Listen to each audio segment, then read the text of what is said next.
Nicholas, and today's subject is a lot of the AI art I have been doing lately. And I hear that a lot of artists in the art industry complain about AI art. And I think it's great. I love AI art. I could draw, but I could never paint. I don't think it's possible to paint something like that. Okay? That is almost like realistic right there. So, in order to paint something like this, I need hundreds and hundreds of hours of painting practice. And even then, it would never come out as crisp and clear and almost like you could almost like not tell that from a real photo. And that there are very few people in this world that can paint as good as AI. Okay? So I could draw, and I do a lot of drawing, but like if I scroll all the way down here, this is my hand drawn stuff. Art. Anyways, it's all the way at the bottom there. I'm going to start. So that's how I feel about AI art. And a lot of people say, oh, you're not an artist because you don't know how to paint. Okay, I disagree. I can paint, but it would never come out and as clear and crisp and almost realistic as something like this. Okay? And so, there are there are artists that call themselves artists that don't know how to play a musical instrument these days. Now, I don't want to criticize or be judgmental about other artists out there, but the fact is that Britney Spears, for example, Britney Spears is a great dancer, great entertainer, and chauvinist. But Britney Spears doesn't know how to play a musical instrument. And a lot of other type of so-called artists, I suppose you'd call it art, dancing, yeah, yes, that they're great entertainers. They're good performers. They're chauvinists. They put on a good show. But they don't know how to play a musical instrument. But they call themselves artists. So AI art is kind of cheesy like that because I could draw. I could do better than probably draw better than something like this with pen and piece of paper, but I cannot paint as good as this. So in the future, these are a lot of the blueprints for. So I'm just using AI for now to get the vision out, get the basic blueprint and basic idea out, because AI art isn't real. What I'm trying to do is make this real. So I gotta. So I don't know if a lot of people understand what I'm trying to do with a lot of this art and stuff. And basically, the plan is to make it real one day. And so, let's try to scroll this all the way down here. Okay, So there is a lot to talk about here. And I don't know if people understand what I'm trying to tell them as a artist. But you know what? I'm going to start with this way at the top here. I'm going to start with the theory of clean renewable energy. Yes, I am talking about 100% clean renewable energy that is actually good for the environment. Okay, so let's take this image for example. Okay, the Baghdad battery. If anybody is aware of what the Baghdad battery is, basically it's a jar filled with grape juice, diode, and cathode. And I think it used an iron core and a copper diode and an iron cathode. Okay, I might have them mixed up there. But anyways, plants discharge electricity, direct current electricity. Get a zinc wire and a copper wire and stick the wires through a whole bunch of potatoes. And it will generate electricity. The negative ions go into the zinc copper wire, the positive ions go into the copper wire, and that's what the idea here is. This is probably my next project I'm going to be working on here. Type of garden sculpture made out of, it's not going to look like this. It's going to be very different. But this is the basic concept and method here. It's kind of like a Tesla tower. Vertical hanging garden. Hydroponic vertical hanging garden. And anybody that understands the basic fundamentals of electricity knows that if these wires were copper and zinc and covered in plants like that, it would generate electricity. It would absolutely generate electricity. Very simple experiment that you could do at home right now with potatoes, zinc wire, copper wire. And it generates a volt. And depending on how many potatoes you got or whatever, you can generate a lot of electricity. And I've done the experiment. I need to get on camera, but just basically get yourself some wire and a bunch of potatoes and a voltmeter. With enough potatoes, you could power your house. So the plan is here with this. It's very much like the Baghdad battery. Grape juice, diode, cathode. But you don't need to kill the grapes to make grape juice.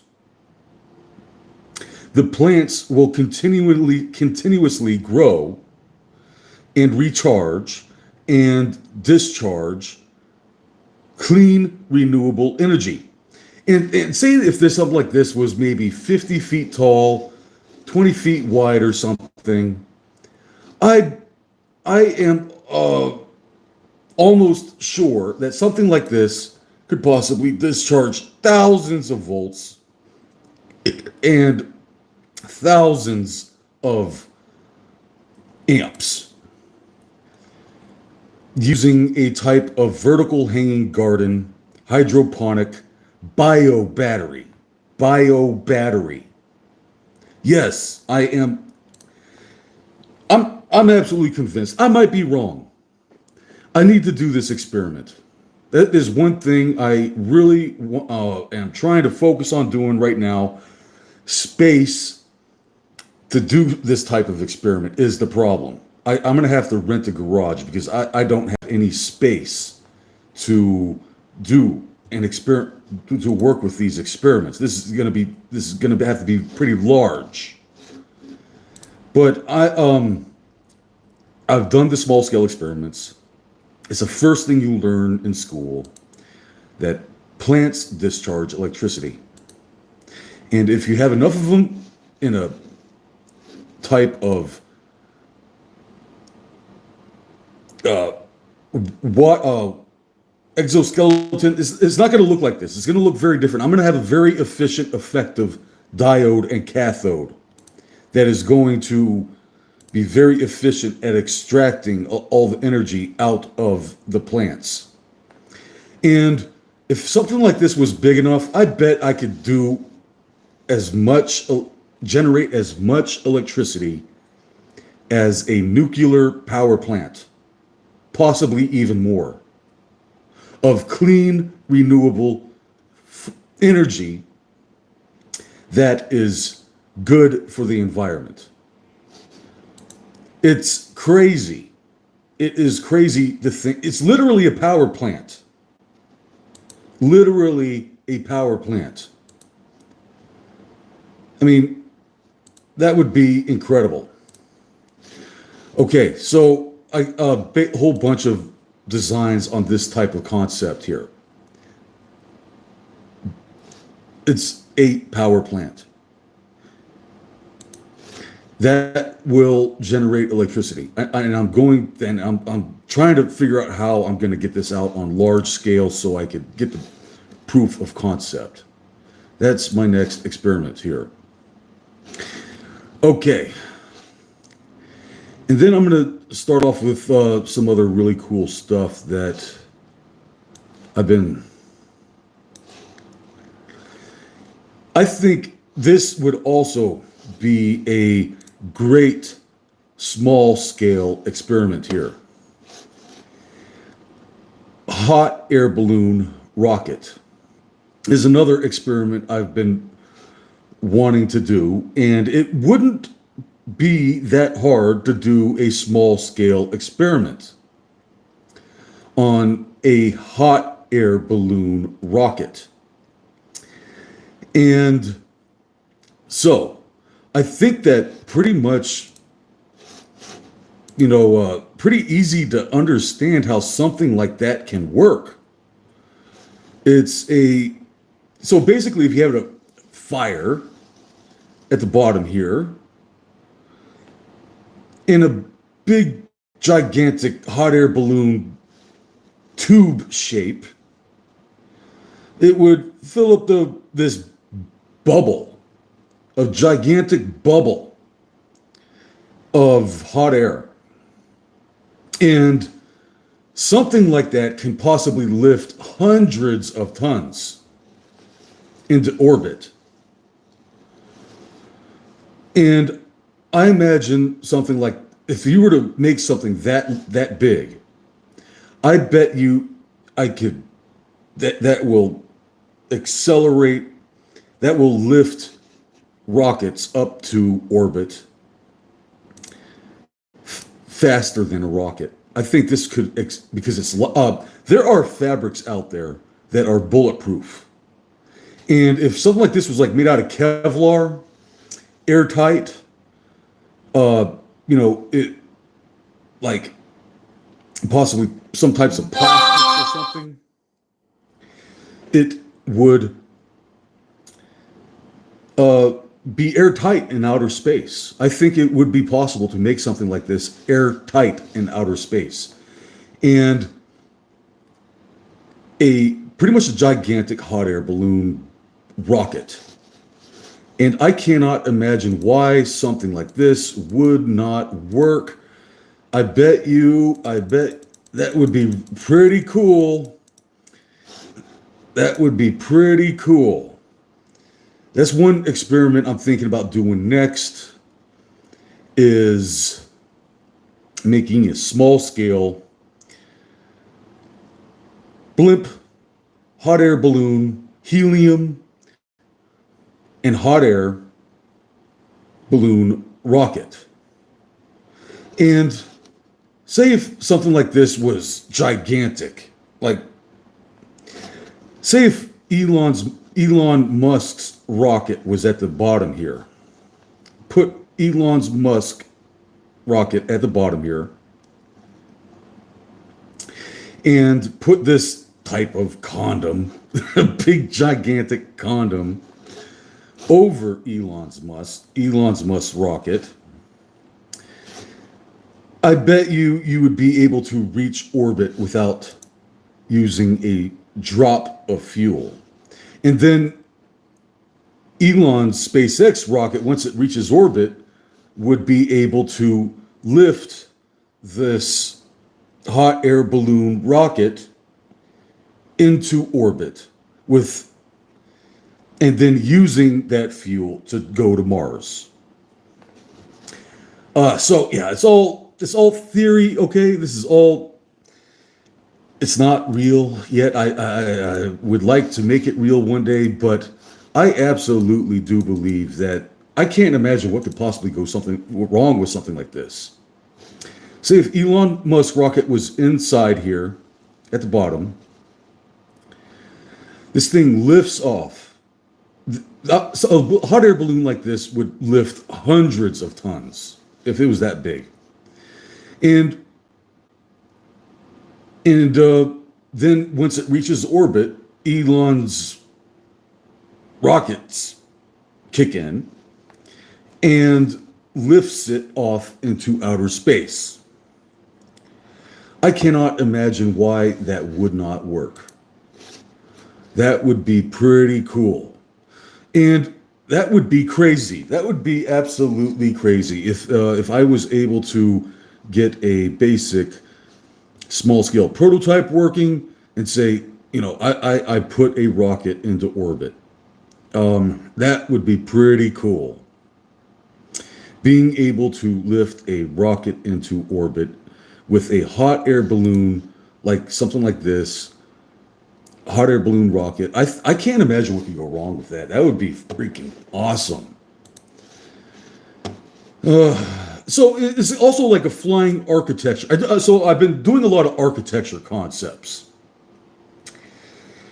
I don't know why, but just thinking about architecture a lot. And so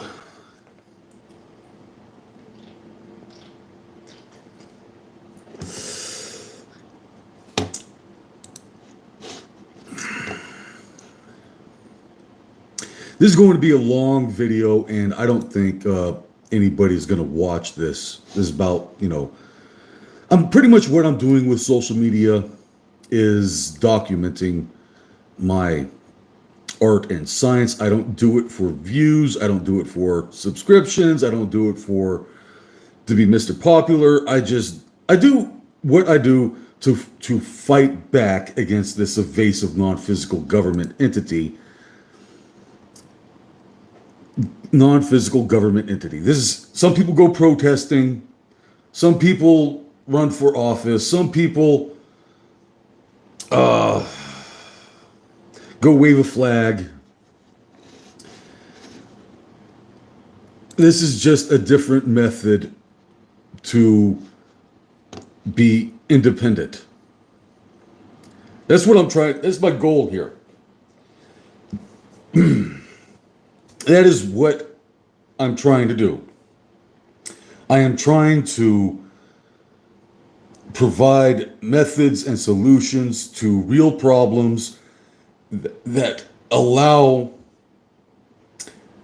people and humans to have more independence, more freedom that the government has no control over. The government can't control hot air balloons. Well, I suppose it can, but pretty much.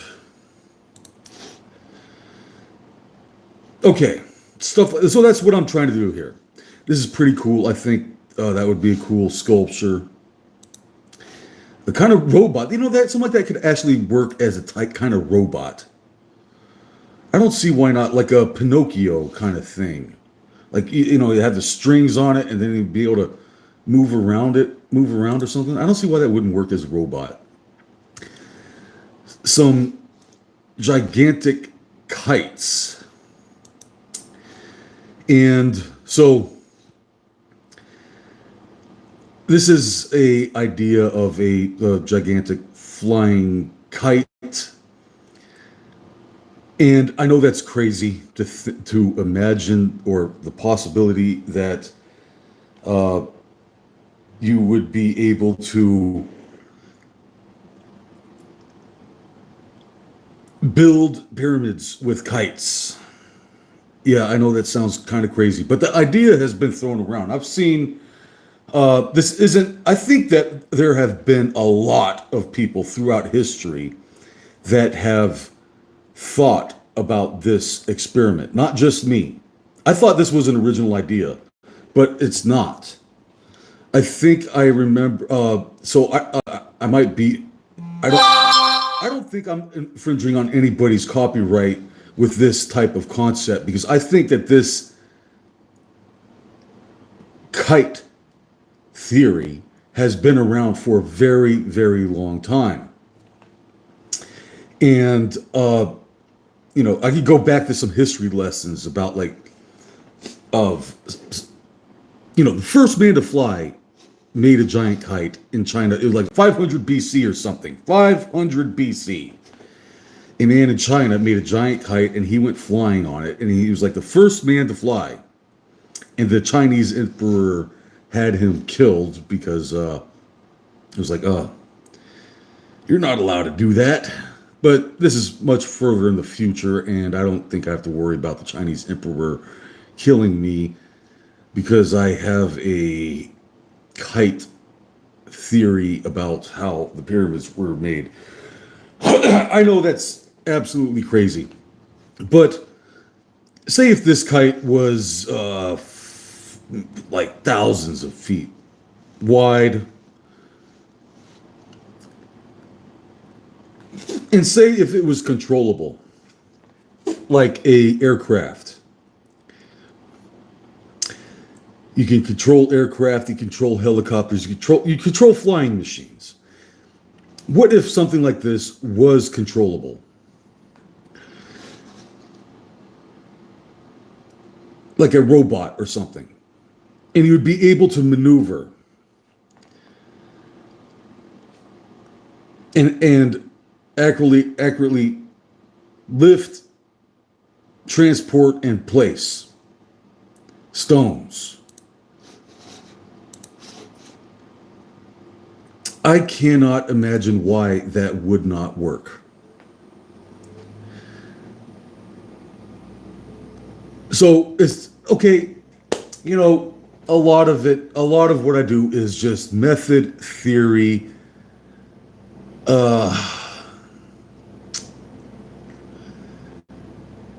art, science,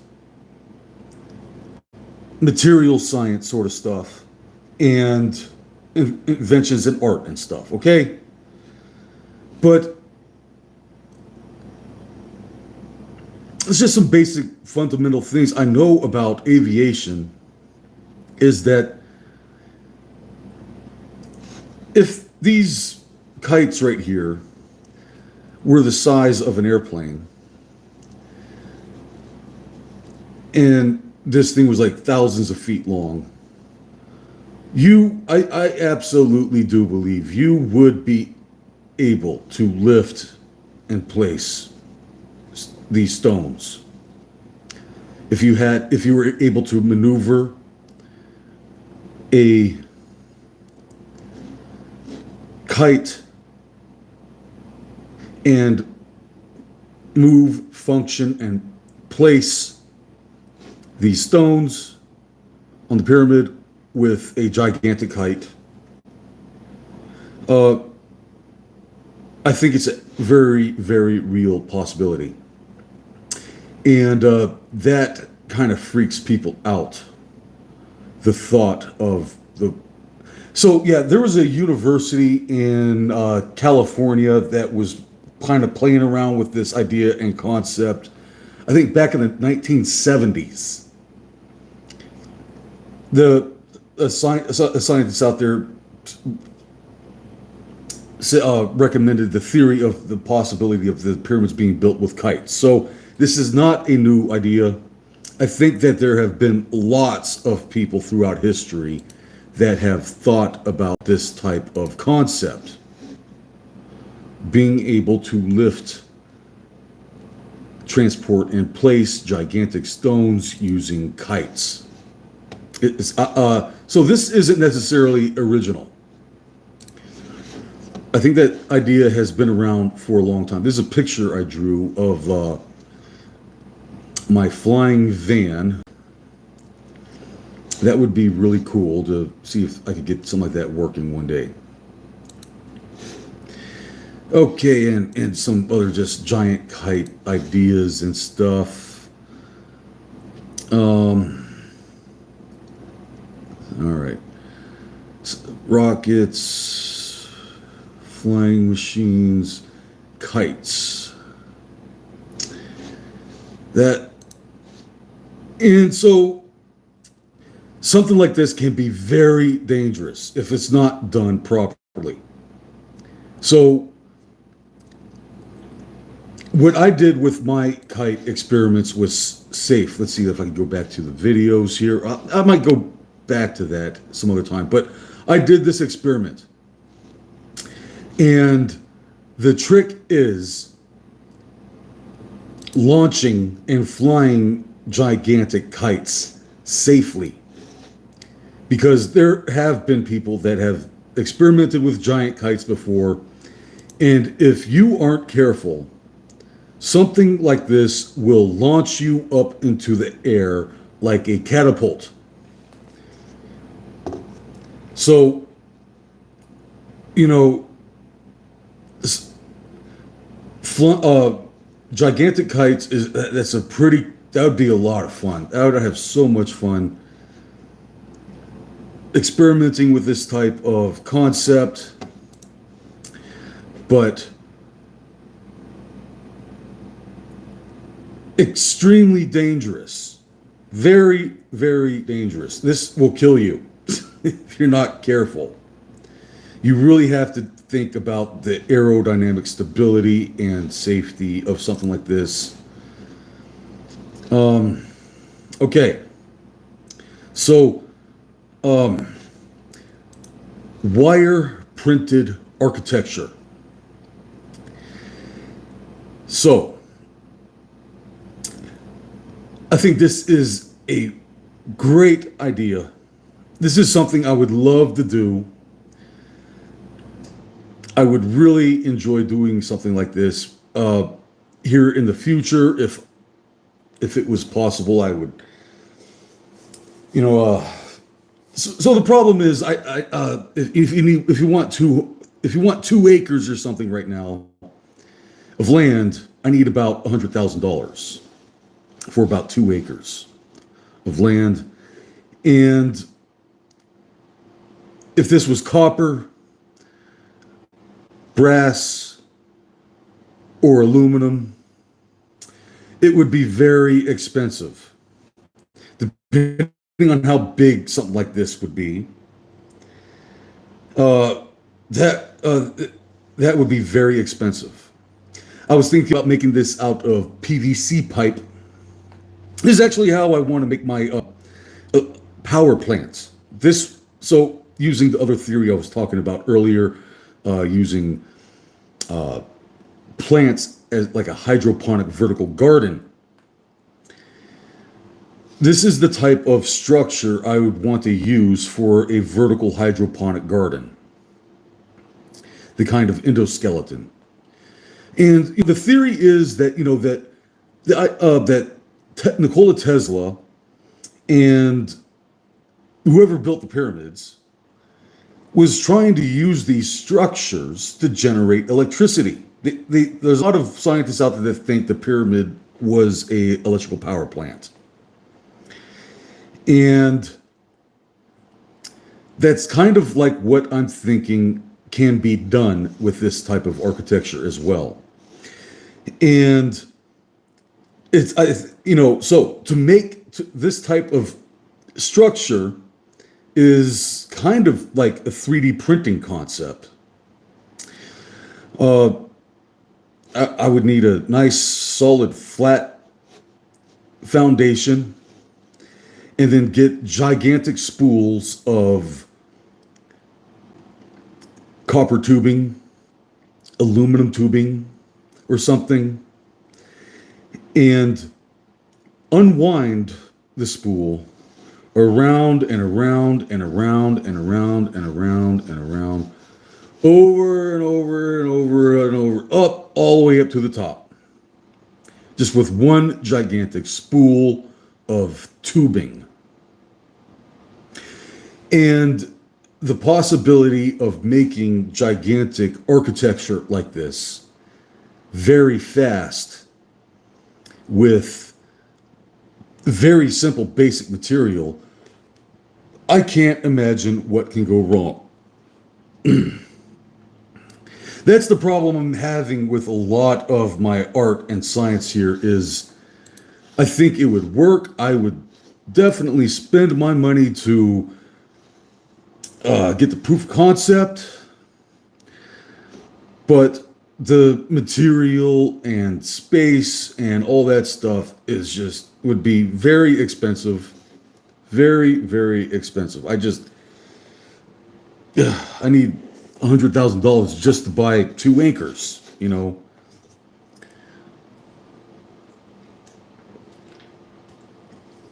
So 3D printed type of concept. It's pretty much a gigantic spring.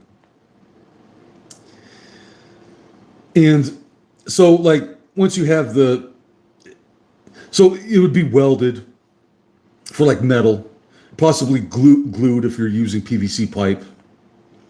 And a structure like this would be hurricane proof. It would be earthquake proof. It would be tornado proof. It would last forever. And a structure like this would be also very beautiful. I mean, it would look like, it almost looks like stairs. Like you'd be able to walk up this structure here all the way up into the clouds or something. If you're like standing at the base, say like a little arrow there was me, you know, you'd be standing here at the bottom and you would be looking up at this gigantic stairway to heaven structure. It would be almost like an optical illusion. It would be really cool. So, but the problem is I need about $500,000 to, you know, get something like this built. I would love to do this experiment. I would love to build something like that, but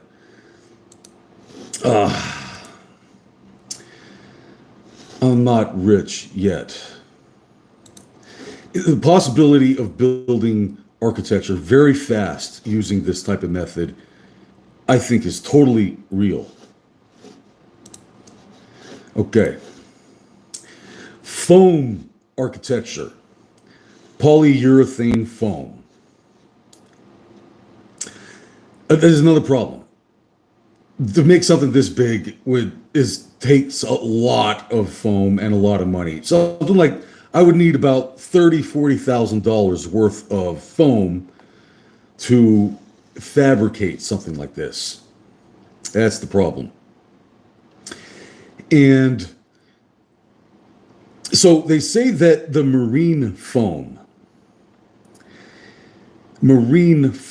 it's a binary liquid plastic chemical that you mix together and it foams up into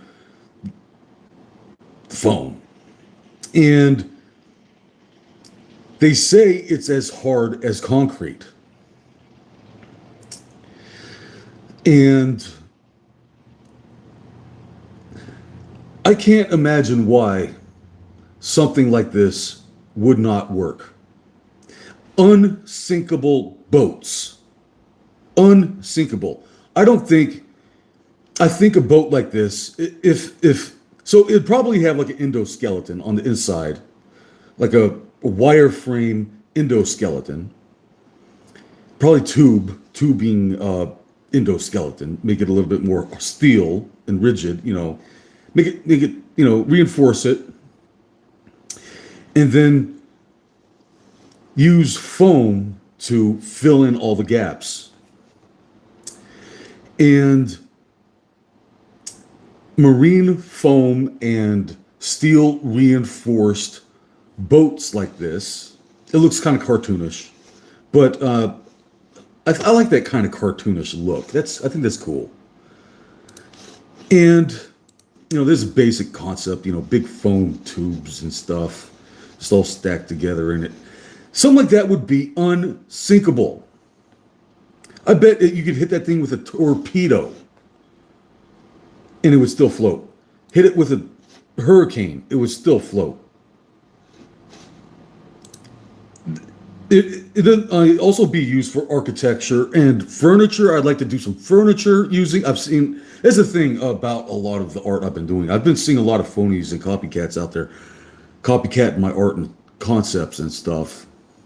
I saw a model today wearing some of my fashion designs. Anyways, yeah, the art industry is really funky. The art industry is full of haters. And whatever. I don't care.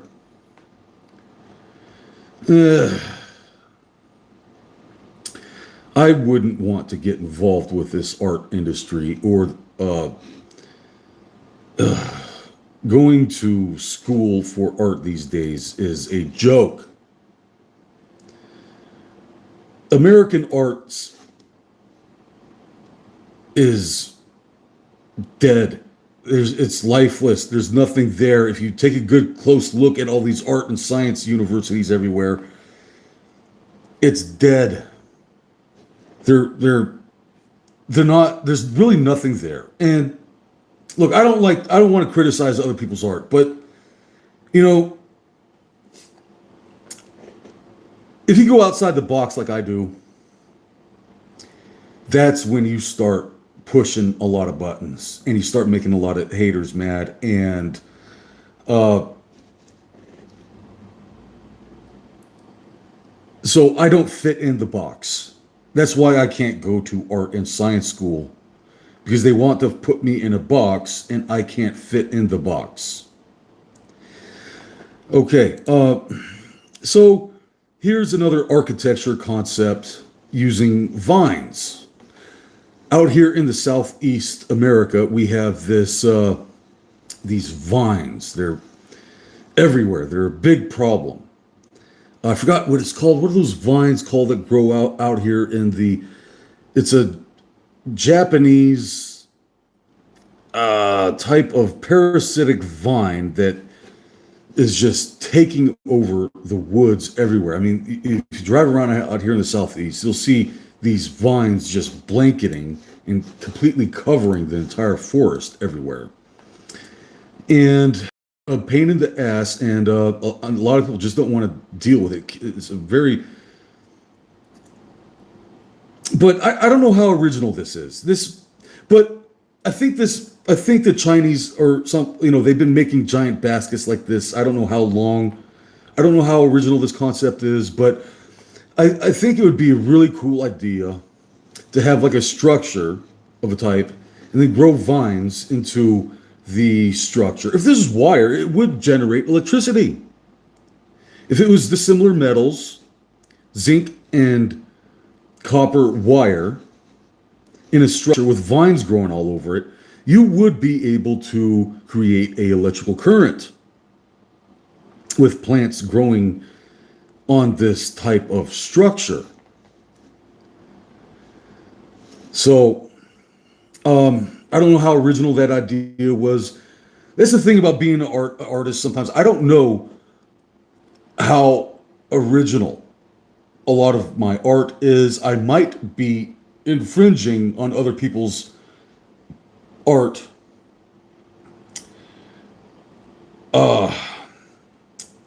but I don't think I am. Uh, as long as it's 20% different than the original concept. Why is this looking blurry? Focus. Focus the dang camera here. Okay.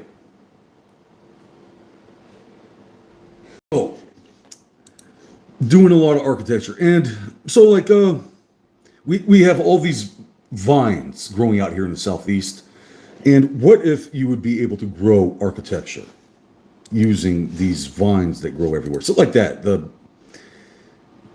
Baghdad battery thing. Okay. And something like this would absolutely generate an electrical current. You would be able to power your house. I think something like that large would possibly do 2,000 volts and 1,000 amps of electricity. Okay, so this type of vine architecture, garden sculptures and stuff. I don't know how original that is, but as long as it's 20% different than anybody else out there, I think I'm not inflicting on anybody else's copyrights. And this is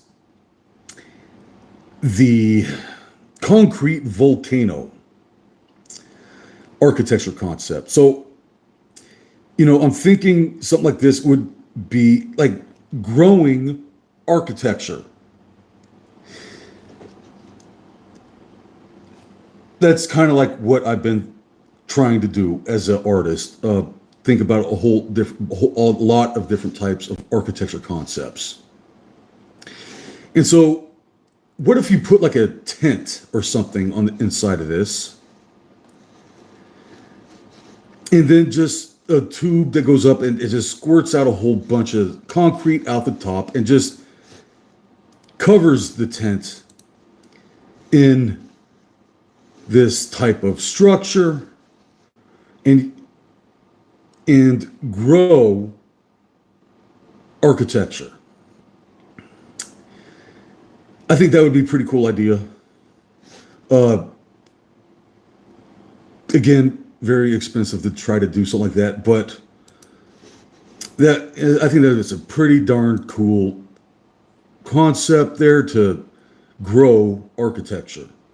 If there was like a tent or something on the inside and just cover it with, just squirt out a whole bunch of concrete on top of it and make a concrete volcano structure. This is cool, I think. But, so again, architecture concept. And inflatable glass is very real. That is a very real, that's what a lot of glass artists do. They get a big ball, they get a bunch of glass and they on a tube and they blow air in it and inflate a large glass structure, sculpture or something. So what if we could do it on large scale like this?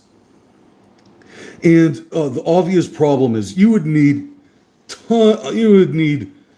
a megaton of energy and heat to melt and inflate a gigantic ball or structure like this. You would need probably several jet engines to melt and then inflate a large glass structure like that. You would need a lot of heat. But I think the concept would be pretty simple.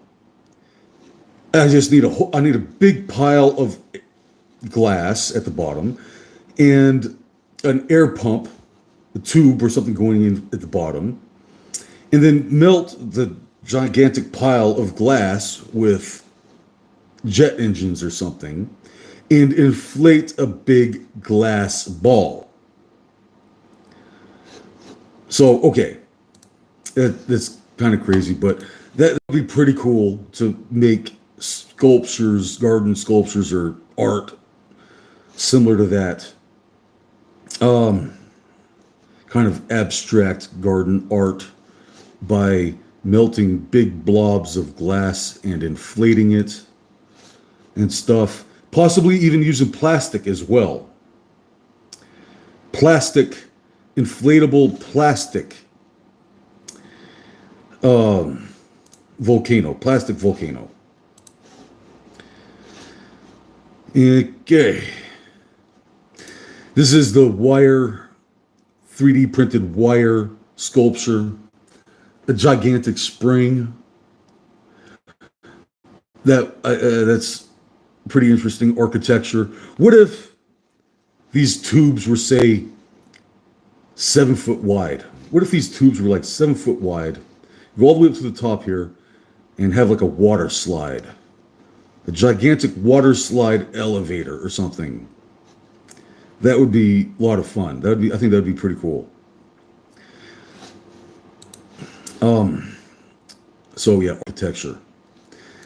Foam architecture. Kind of like the boat I was talking about, but this is house polyurethane foam architecture. Kind of looks like a explosion, a nuclear bomb explosion. But what if I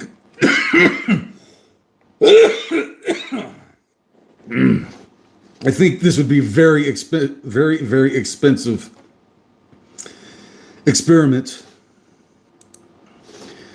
Something like this would probably cost about $50,000 worth of marine foam, and pretty much make a gigantic polyurethane marine foam bomb, and pretty much mix the binary liquid chemicals together, and it explodes into the shape of a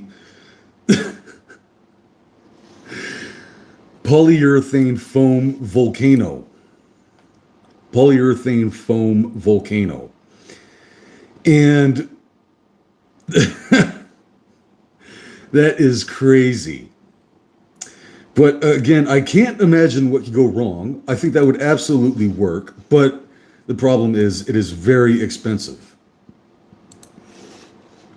This is a wire sculpture idea I've been thinking about. And again, that would be very expensive. If this was like brass, copper, probably aluminum, I'd probably make something like this out of aluminum. Be a lot easier to bend as well by hand. And probably heating with a torch and then bending it, but basically tubes. Kind of like a wire tree. This is a different type of wire tree, but gigantic size. And, something like that would be a good, strong, sturdy endoskeleton for the foam structure. Maybe if I made like yeah, okay. So just as a weird garden sculpture thing. This is a spaghetti monster. I think that is pretty cool. Wire sculpture. Gigantic wire sculpture, spaghetti monster. And hot air balloon architecture. Flying architecture. Okay, just kind of goofing off there. But I think if something like that was in a storm, I think it'd just be ripped out of the ground and fly off. So I don't think.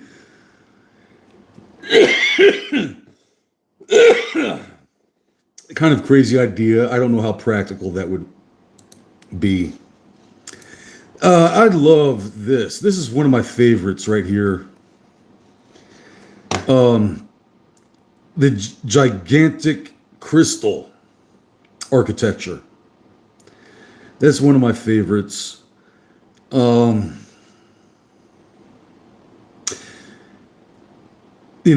type of skyscraper architecture design. And that would be very expensive, very expensive to make something like this. But, they make skyscrapers out of glass.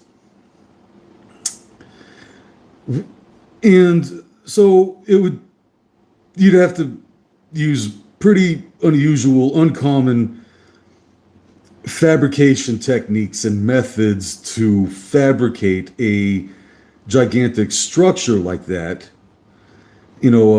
out of large pieces of gold and silver glass. But that would be a super awesome, beautiful architecture design. And what would it look like on the inside of something like this? Like if you had an office building, if you had a business or something, being on the inside of something like this with all these gold crystals everywhere would be so freaking cool. That would be so cool. Gigantic spring tower.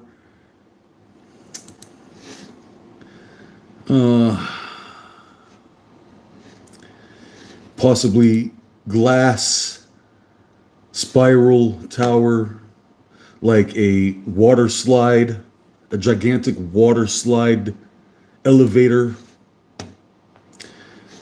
plastic volcanoes. Why wouldn't that work? Get a bunch of plastic, heat it up. Plastic melts at a lower temperature, so you wouldn't need that much heat. And inflate a giant plastic bubble. Inflatable, gigantic plastic bubble. Like a hot air balloon, but it's more of an architecture concept. I think that would absolutely work. A lot easier than the glass. Plastic is a much more easier material to fabricate. You just basically heat up a big, gigantic, inflatable bubble. I don't see why that wouldn't work.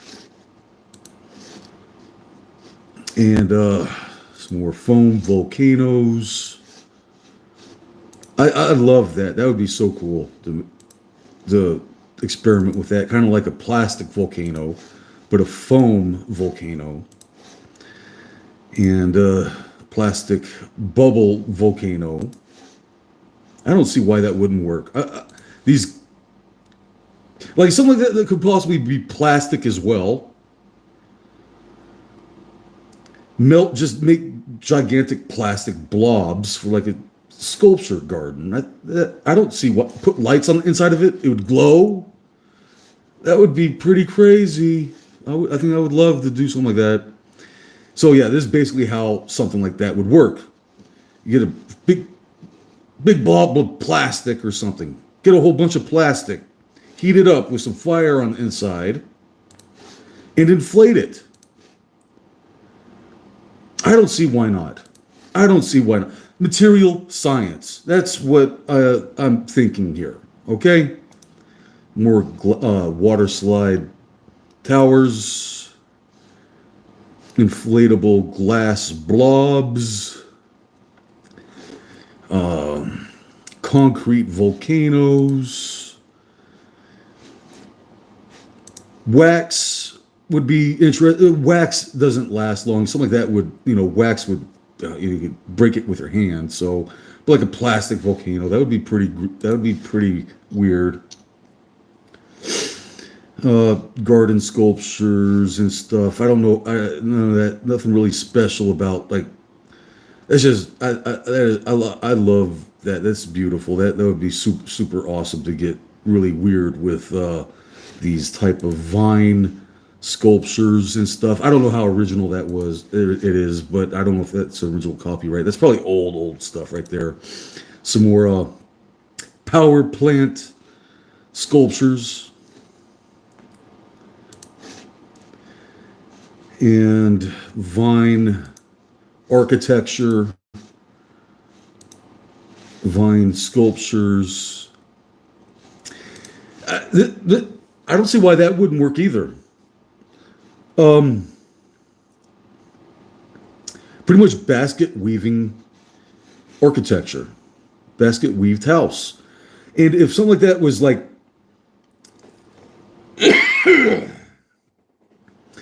possibly a composite of concrete and fabric,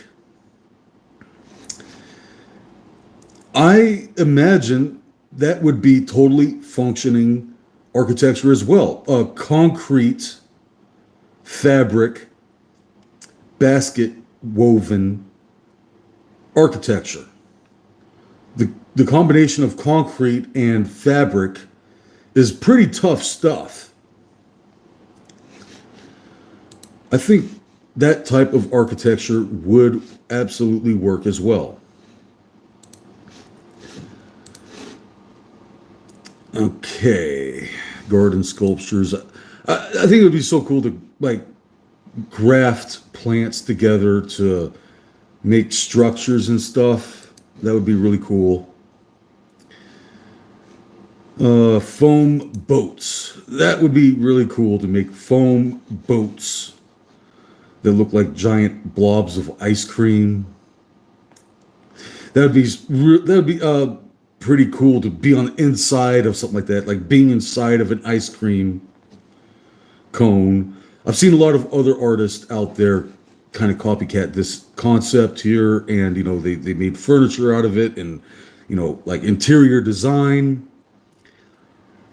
I'm pretty sure this is my original concept, and I've been seeing a lot of other artists out there in the industry copycatting this, and a lot of artists are always copycatting my concepts,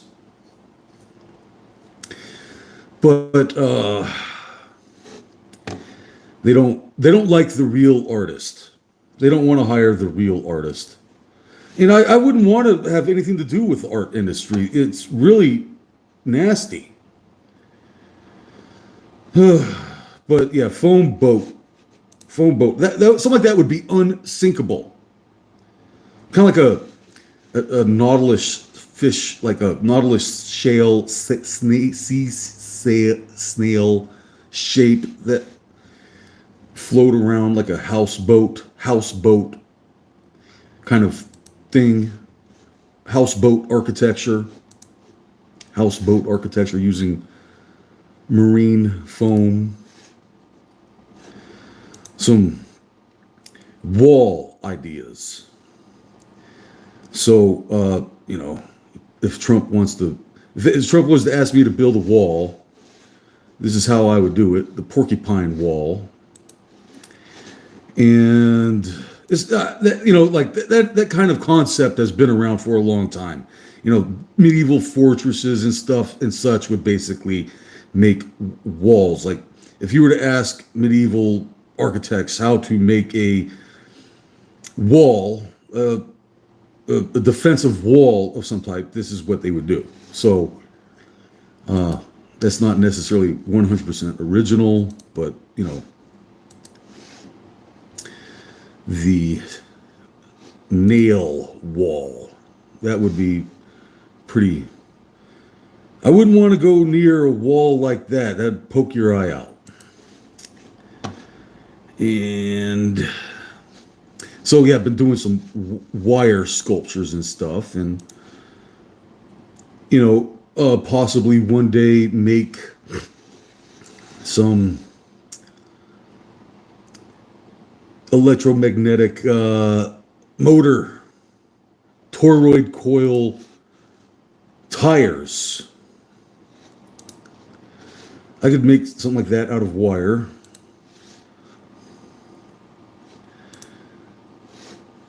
That would be pretty cool. Art. Wire printed architecture.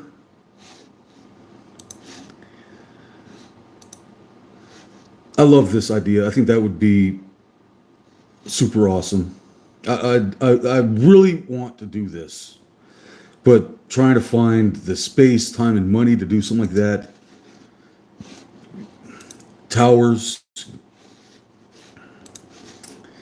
is very, very expensive. And I think I could get these towers to generate electricity. I do believe. So yeah, gigantic wire tree.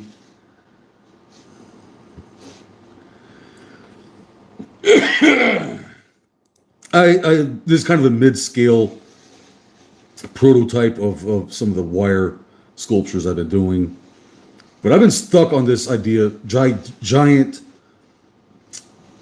coils for a long time. I've been wanting to do this concept for a long time. And the ability of making gigantic structures using wire and tubing is a very real possibility. That's what I'm really trying to focus on right now. So this is my bracelet pocket knife that the cops stole from me. Police stole this knife from me. So maybe one day if anybody finds the cop that stole this from me, I want it back. Freaking jerk, broke my cheekbone and stole my jewelry. And then I go to court and I have to sit there for 30 minutes and listen to the judge, lawyer, and police insult me and slander me for 30 minutes. And it was just freaking psychotic, man. I didn't freaking do anything. I was arrested and put in jail. They broke my cheekbone and stole my bracelet because I have a bracelet pocket knife. Okay, pocket knives are not illegal. So, screw them. This is a very functional tool. This is an excellent camping, hunting, fishing, farming tool that has it's a very useful tool. But it is also a very effective weapon. I mean, I love weapons and stuff, and anything that brings me closer to things that I love makes it even better. So these are my toroid coil chain link design. And so you have to be careful. Something like this can get you in trouble.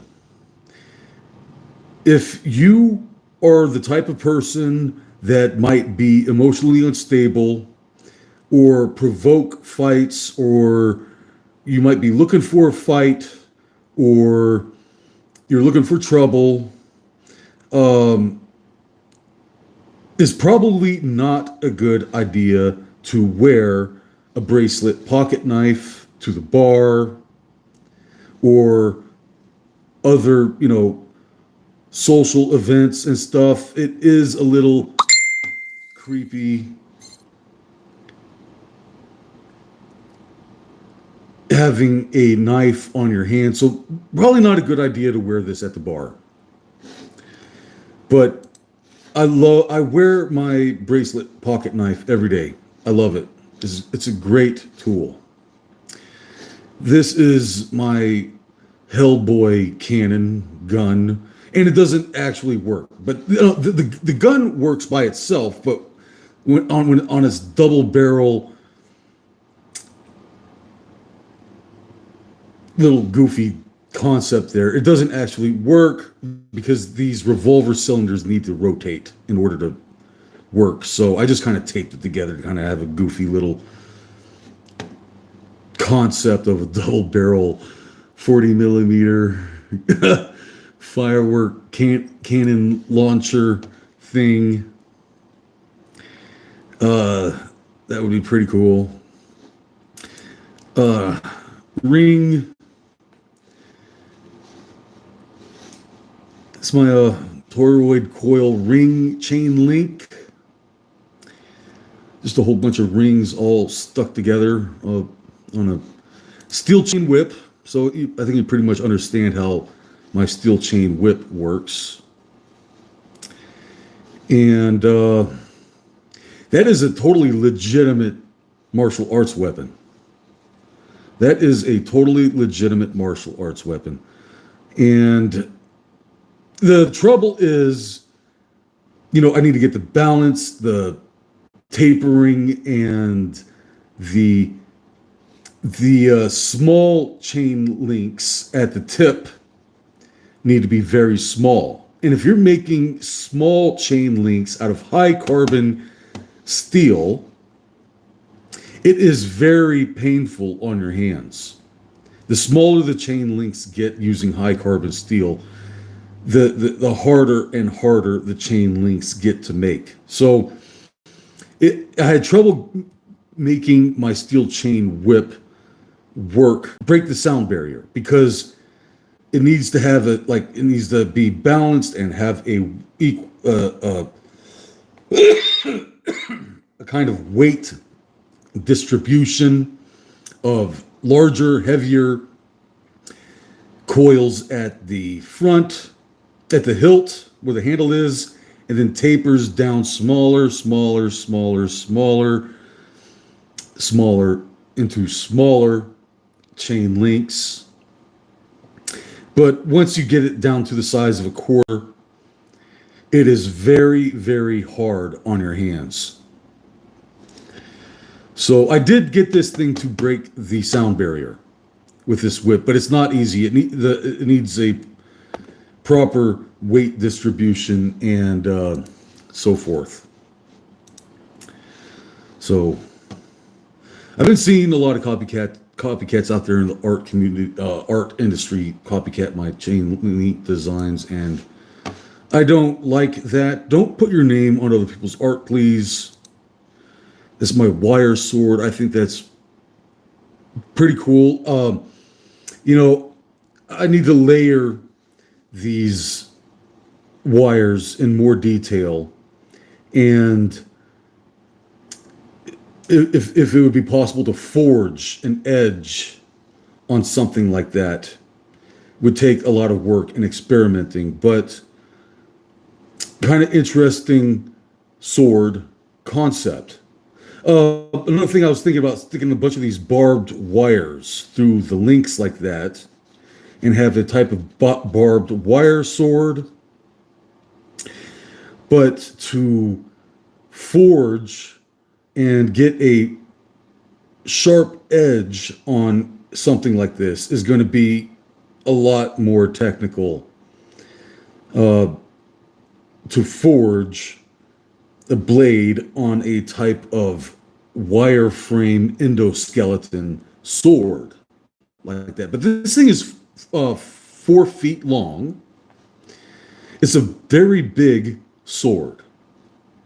You're not able to see it as big as it is. It doesn't look as big as it is because of its shape and stuff. It looks like it's like maybe 2 feet or something, but it's a lot bigger than it actually looks. But hey, how many people do you know of that reinvented the sword? Reinvented sword fabrication. Hey, I think that's pretty cool. And it's a bit sloppy around the edges there. It takes some practice to get everything in perfect alignment and get working properly and such. So yeah, this is my necklace, and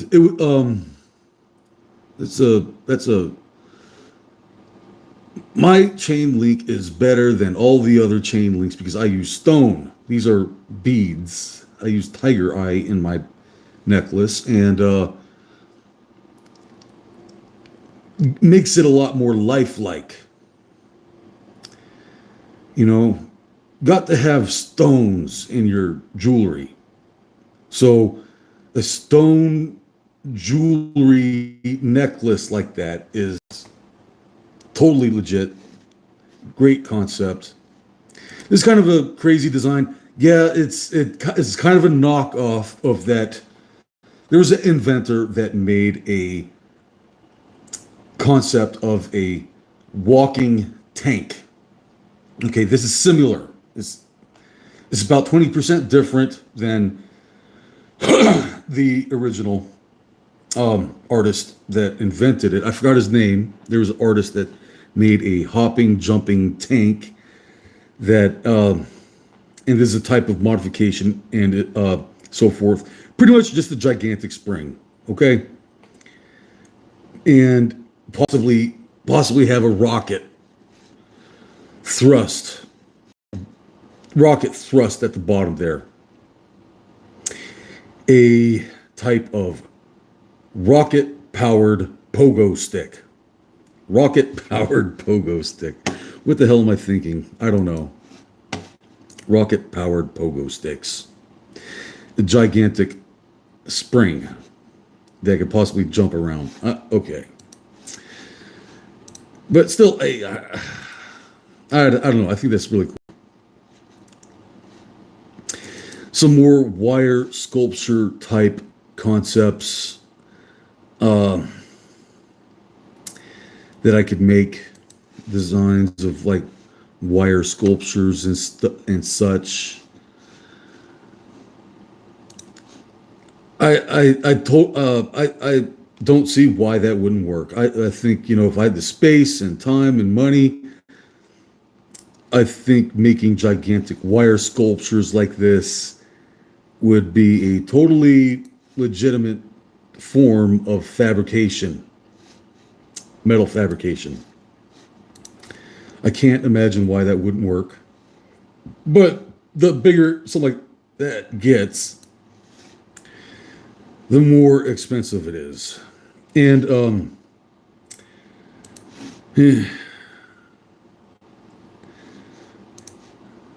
wire sculptures. I made this wire sculpture, so you know this is my metal Baltron, metalmorphic metal ball, spaghetti wire volcano. You know, maybe have like a little propane furnace or something inside of there to cook a steak on or something. Oh, wait, go back. Okay. And I could make that. I've been kind of making robotic helmets, and I've been considering the possibility of making robots using wire. There are artists out there that have been kind of doing similar stuff to this. I've seen small scale, but do something large scale like that. That takes a lot of time and effort, work, and that brass is going to be very expensive. So, you know, I think this idea has been around for a long time, but to make it large scale like that, I don't think I've ever seen anybody do that. That would be cool. A wire frame, wire sculpture skull. I've been kind of experimenting with this type of concept. I've made something similar to this, not exactly that particular style, but I think these wire spaghetti volcanoes are really cool. Like a kind of wire tree concept. Oh yeah, there it is. My robotic wire helmet. garden sculptures. My metal Voltron with drone.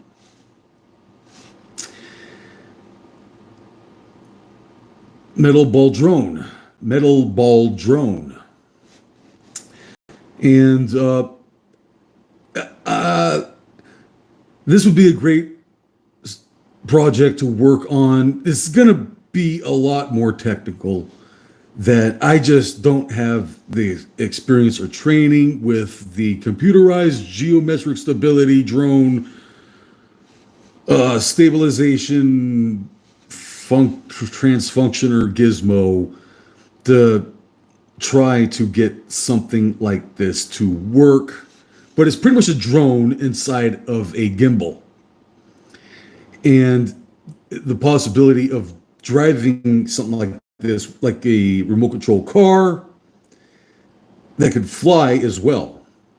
And the metal ball around the drone protects the structure, protects the drone. So it's drone armor. So it make drones a lot more resilient and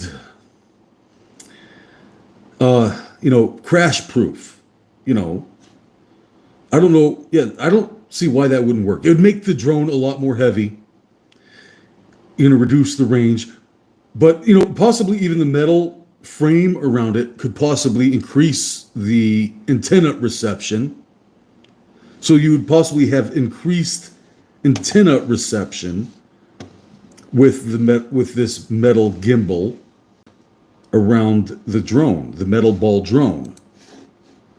I don't see why that wouldn't work. More gigantic wire sculptures.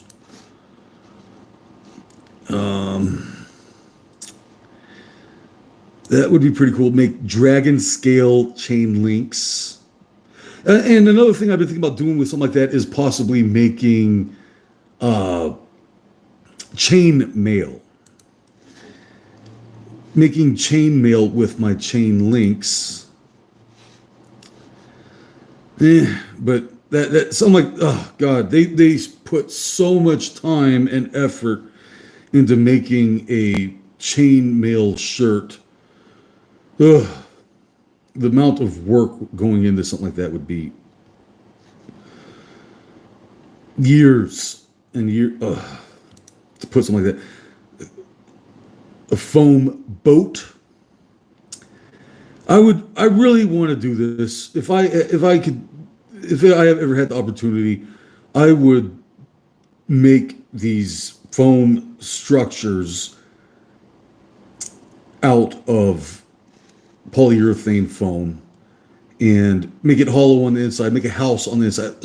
Foam house boat. And I would go out on the ocean and nobody would ever see me again. I would live on something like that.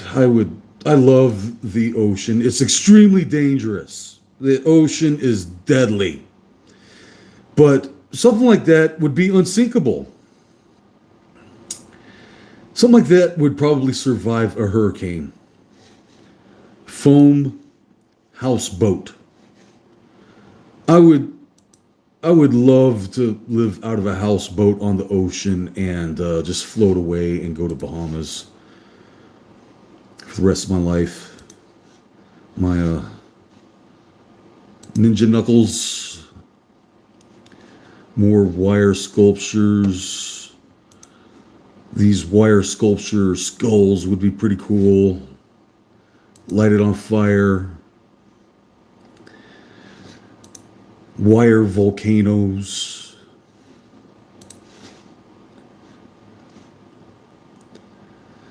And wire sculptures. This is legit. That is a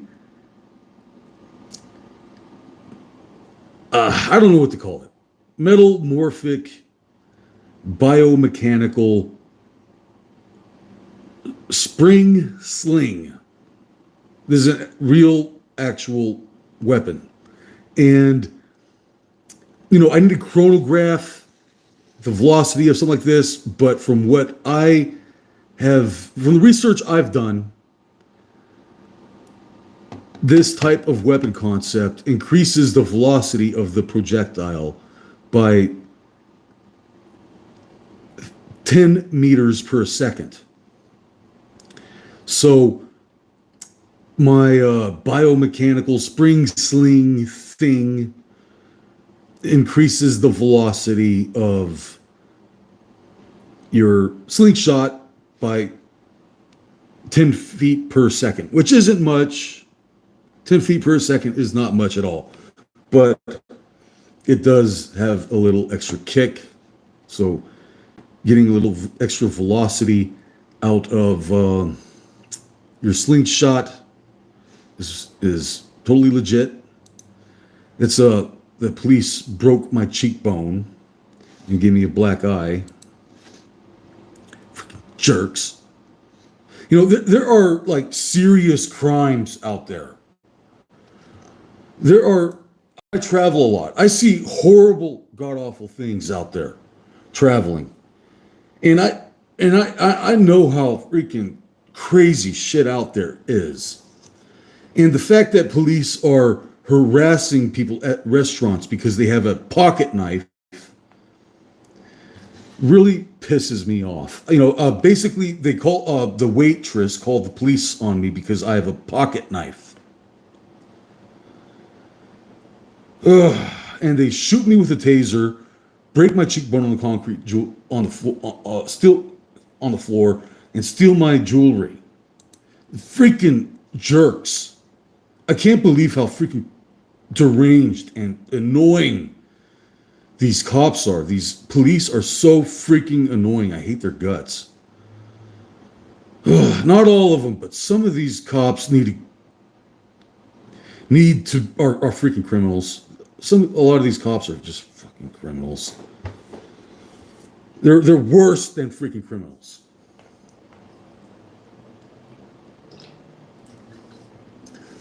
There are like 500,000 missing kids in this country. 500,000 missing kids.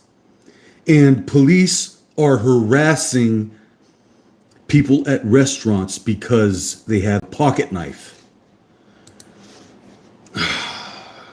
Freaking creeps.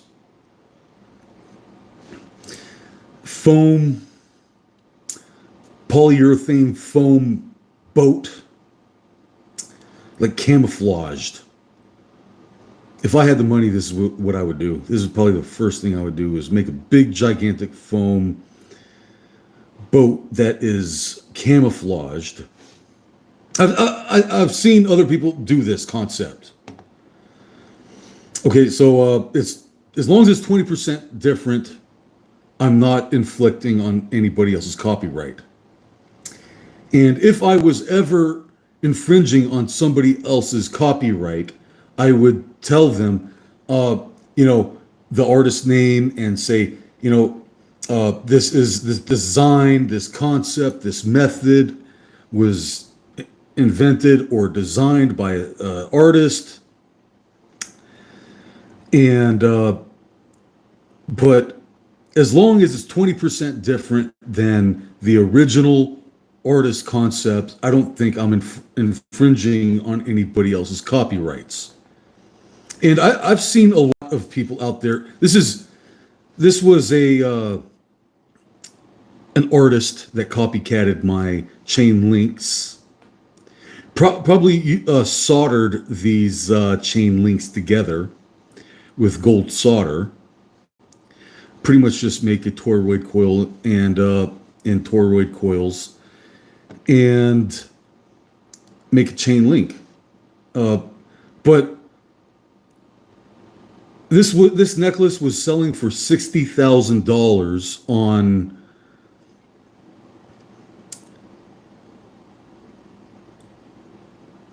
Pinterest while I was shadow banded. While I was shadow banded on Pinterest.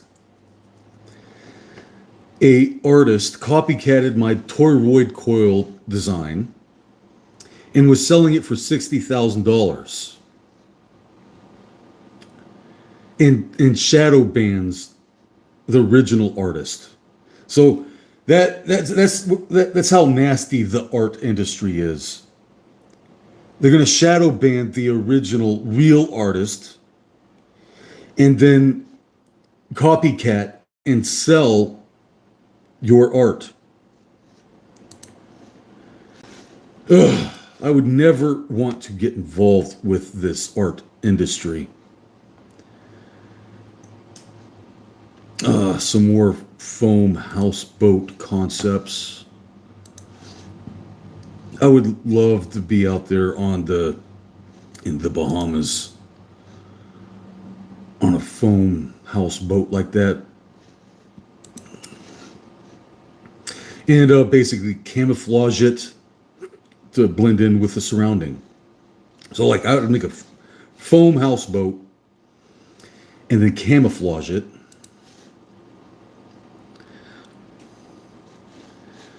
You know, like a camouflaged houseboat island, and I would disappear. You all would never hear from me ever again.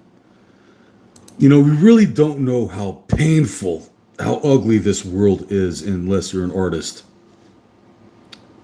Only a real artist knows how ugly this world is. It is such an evil, wicked world. I would totally get on one of these houseboats and float away, and he would never hear from me ever again. That's what I've been trying to do this entire time. Trying to escape the planet of the apes. Yeah, this is what I'm going to call this video. Escape from the planet of the apes.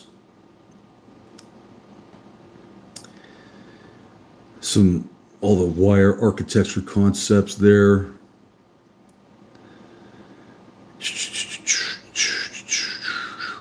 Some kind of, that would be cool. I don't know if I'd ever want to spend the time and money to fabricate something like that, but I don't know. That's a cool little computer sculpture, possibly liquid cooled computer sculpture. You know, like that's an actual working quantum computer. And I think that is beautiful. That is a really cool piece of art there. Quantum computer. And you know, I'd love to get really creative with all kinds of shapes and designs and so forth, of making steampunk water-cooled computer designs. That would be pretty cool. I would, yeah. That was my steel chain link whip concept that I got rid of all the barbs on it because, you know, having a steel chain whip, you know, the possibility of the steel chain whip coming back at you and hitting you happens. And if something like that pokes you in your eye, you're done for. I don't want to poke my eyes out. Make a good fence. Make it kind of like a barbed wire fence concept, but don't use that for a steel chain whip. You'll poke your eye out. Kind of similar to what I've been doing, you know, Predator. The movie Predator would use a steel chain whip of a type. And I saw a supermodel on television recently wearing my crystal fashion design, just gigantic jewelry. You know, I wasn't really thinking about wearing it as a fashion statement or anything. I was thinking along the lines if stone is bulletproof. Some stones are bulletproof, not all rocks. But say if this was like synthetic Um, sapphire, synthetic jade, lab grown jade. It would be too expensive to actually make this out of rubies or real rubies or something. That would be just ridiculous. This spend that kind of money on real rubies or something to make a type of body armor is what I was thinking. I was thinking about something along the lines of bulletproof body armor. And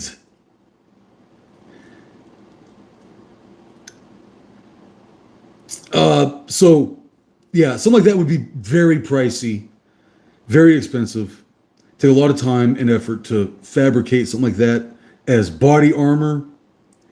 But if I had the time and money, and I had nothing better to do, I suppose I would make some body armor that would be made out of synthetic jade or sapphire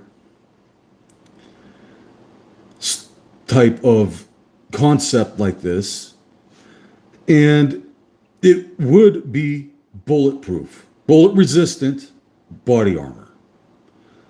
Like, this is kind of obsolete technology, body armor, but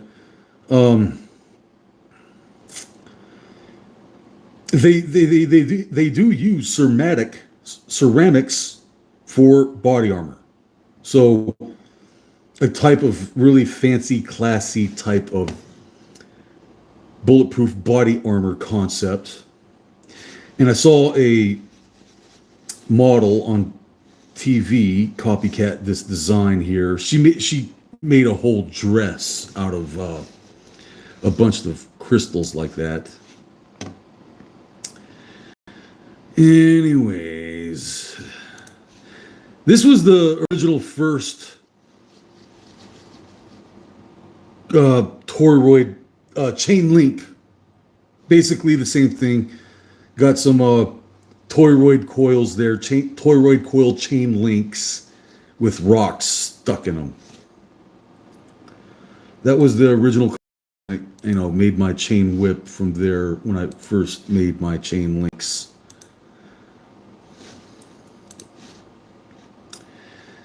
And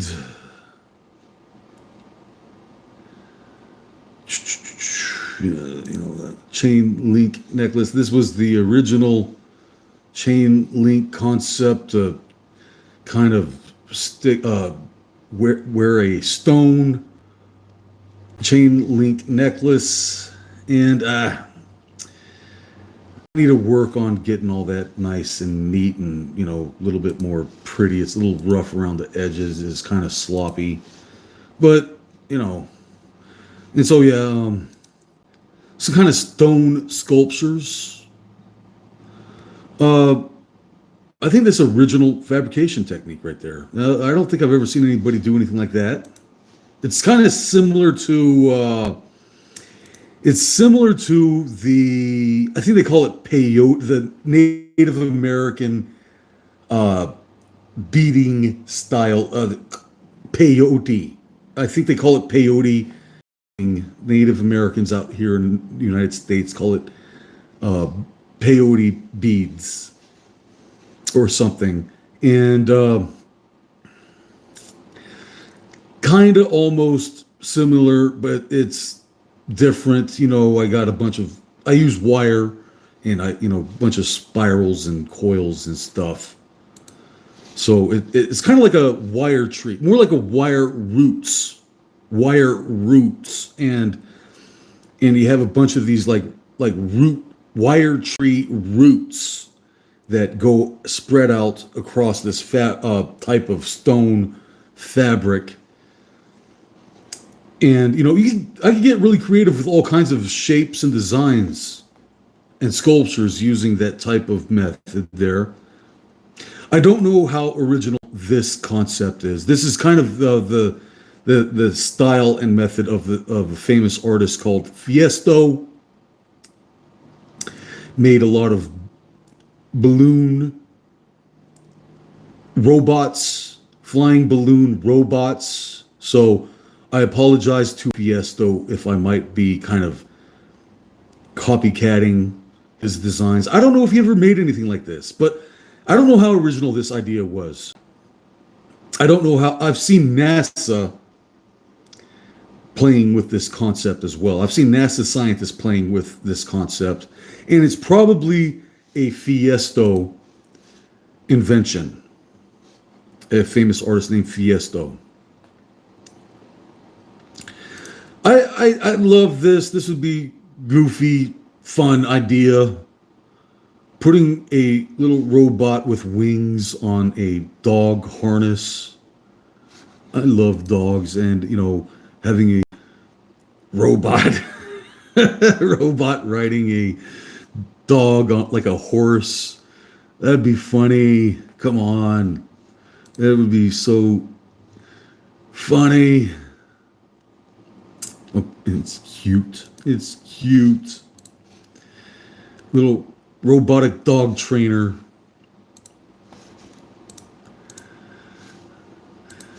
And okay. So some more crystal skyscraper concepts. That would be absolutely freaking awesome to if I could ever have the chance to make something like that happen. That would be so cool. But I'm pretty sure this is my original concept. That's my original. I'm pretty sure I got it. Been doing a lot of different architecture concepts, and this type of stone, metallic. What I was thinking, use my kind of similar to this concept here, using crystals and wire to make sculptures, and possibly using solder to fill in the gaps.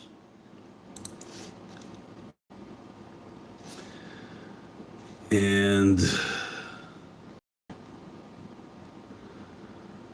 so yeah, making some. I think I could make something like that. I think I could.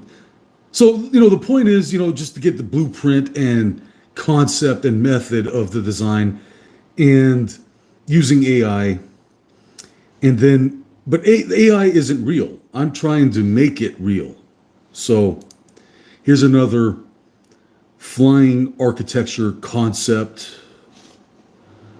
A giant blimp skyscraper. That'd be crazy. Helicopter skyscraper. I don't see why that wouldn't work. That's crazy. But I don't see why that wouldn't work. I need to be a billionaire to do something like that. But a flying skyscraper. You need billions of dollars to do something like that. That's just crazy right there. I love that. It is like, what the heck is that? All the some more flying architecture thing.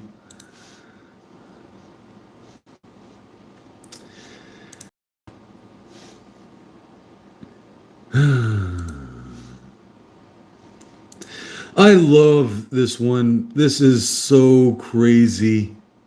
That is so crazy.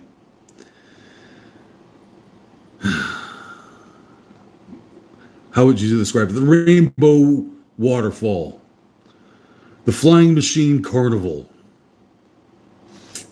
And there's a lot of other styles of art similar to that, but I don't think of any, it's kind of similar to what other artists have done, but,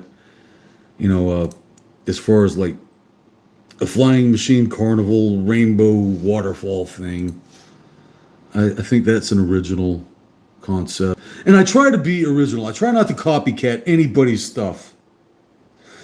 So, that's the thing about what I do is, I try to be as original as possible. I try not to copycat anybody else's art. And sometimes that happens. Sometimes there have been times I've seen other artists or artisans and or inventors and stuff do kind of things that are similar. And I'm thinking, did that guy rip me off? Did that guy steal my idea? But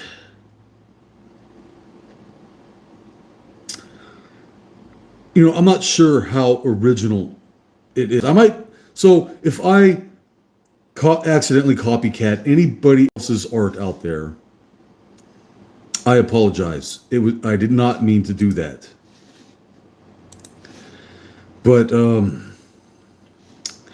the thing is, if you give somebody a piece of paper or an AI art app, and tell them, hey, do something original, do something unique, do something I never seen before. A lot of people can't do that. Okay? And a lot of people don't do that. And the truth is, a lot of people really don't have any original thought. And it's sad. But that's probably why there's so much envy and jealousy in the art world, is because they say they see my style of art going way outside the box. This is completely different than anything that I've ever seen before. And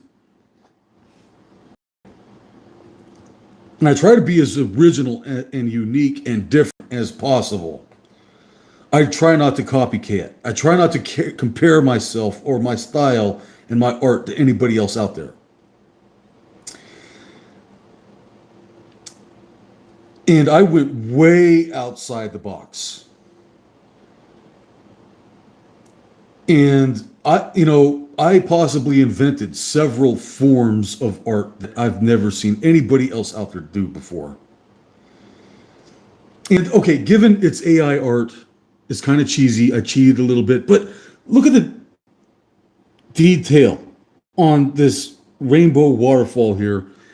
To paint, if I was to try to paint something like this, I have absolutely no idea how I could possibly get the paint colors and that texture to be as vivid and colorful and bright and realistic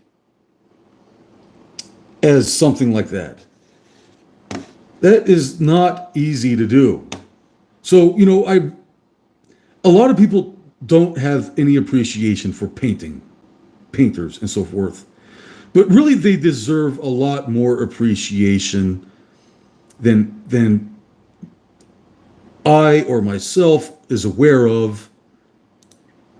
Because if there are any painters out there that can paint something like this as vivid and colorful and as, I don't know, fruity as something like that, you really do have a wonderful talent.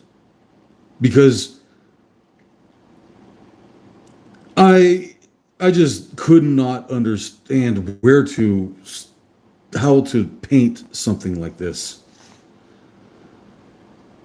I don't know if it's possible to paint something like this. I think only AI could do something like that good. And my kite. You have to be very, very careful doing these large kite experiments. If you don't do it right, something like that will launch you into the air like a catapult. So what I was doing with this was trying to be as safe as possible. And basically what this kite is doing is just using the tapered wing shape of the paraglider to create lift. So it's a very gentle, safe way to lift a gigantic kite. Okay, so I put a lot of thought in how to make these giant kites work. This type of concept here. This is another guy. This was actually done back in 1800s by a man named oh gosh, I forgot his name. There was a aviation scientist, artist, or something back in the 1800s that would play around with these gigantic kites, and he would actually go flying on it back in the 1800s. One of the first people to fly. But, you know, it's not powered flight like using motors and stuff, but technically, you know, this idea goes all the way back like to 500 BC. There was a Chinese guy that was doing this type of kite experiment. So this is not a new concept or method, and it's been around for a very long time. But there are a lot of other people that have thought about that kind of kite idea. This ring is awesome. That is a very cool ring design, jewelry design. This one too. I like that. That is pretty cool.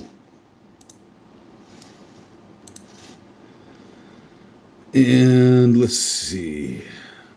This is a cool little, like a computer steampunk bracelet. Wire, and this is all jewelry and such. This is my gigantic coil. I've been trying to make my gigantic coil. I was gonna put it out on my uncle's ranch, but he didn't like it, so oh well. Some hand-drawn art that I do.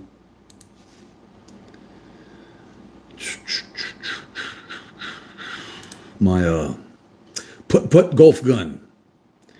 This is a real functioning, legitimate weapon here.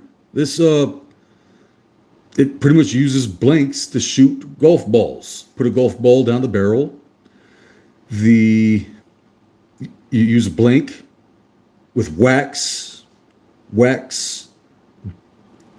plug. The wax plug insulates the combustion inside the chamber to prevent crossfire, and you pretty much use a blank to launch a golf ball. Another thing is you could also shoot fireworks out of this. Don't do it. Do not shoot 40 millimeter firework mortars out of something like this, because if the firework mortar blows up inside the combustion chamber, you're going to have a huge, gigantic fireball coming out the muzzle, and it's going to hurt your wrist. It happened to me before. It is absolutely horrifying, and you could possibly hurt yourself. Very, very bad. Bad idea. Don't do it. But shooting golf balls out of this putt golf gun is lots and lots of fun. Putt golf gun is great idea, lots of fun. Do not put 40 millimeter firework mortars in the putt golf gun, because if something was to go wrong with a firework mortar and the entire 40 millimeter firework mortar detonates inside the combustion chamber, you're gonna hurt yourself really, really bad. And I don't want to talk about this. I probably should delete that.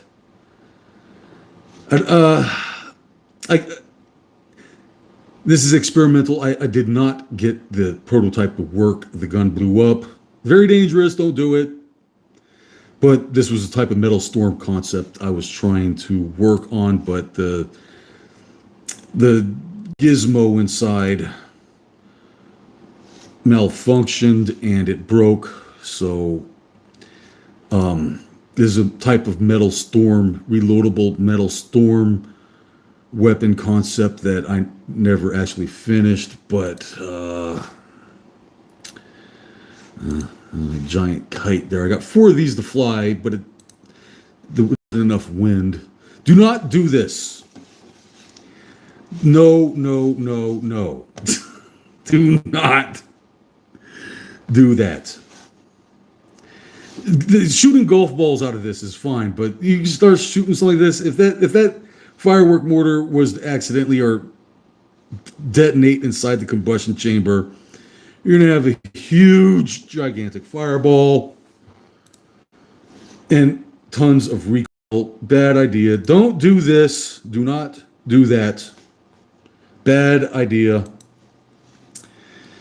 Oh, God. Bad idea. Okay, and these are just some drawings and sketchings of kind of goofy ideas I've been kind of thinking about.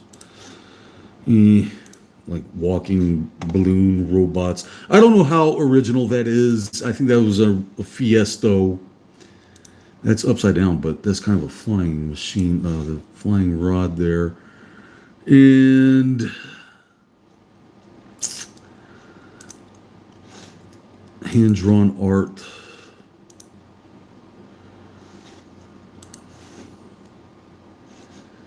Wire sculptures.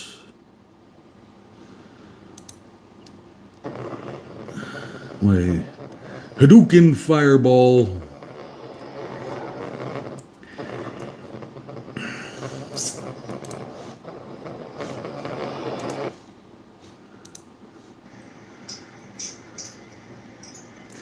My biomechanical slingshot.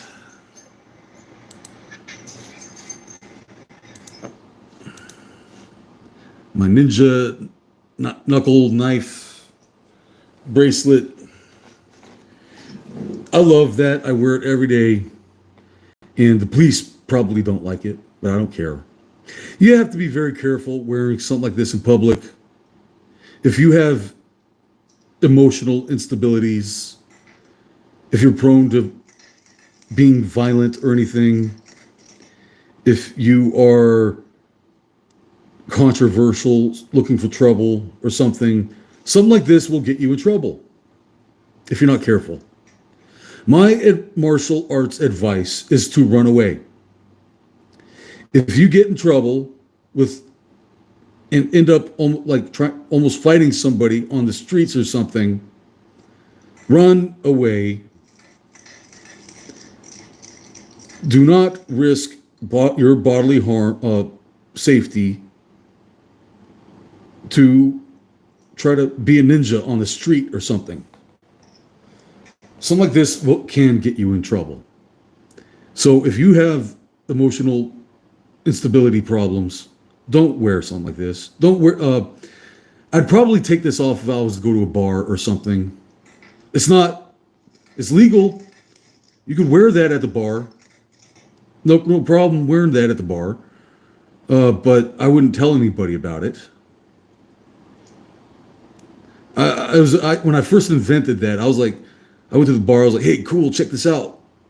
Got my really cool jewelry weapon here," and she called the cops on me because it was a pocket knife. Haters, they're just hating. Haters gotta hate. Hate. All right. So,